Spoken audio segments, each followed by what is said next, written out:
Hi guys! For today's video, eto na po yung episode 7 ng Singapore Tour guys! Kahit hindi ko na siguro sabihin kung nasaan ako, alam na alam na ng karamihan kapag nakita na yung nasa background ko. Naalala ko lang dati guys, sa flashcard ko lang siya sa school nakikita.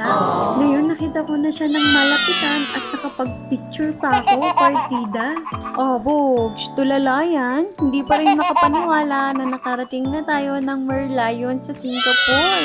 Magkatapat lang din po pala ang Marina Bay Sands at Merlion, kaya marami kayong option kung papaano kayo aanggulo sa pag-picture-picture guys.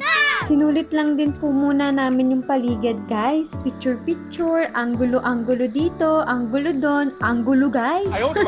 At may nadaanan din po pala kami dito guys na hotel. Ops, yun po muna for today's video. See you on episode 8. Bye-bye!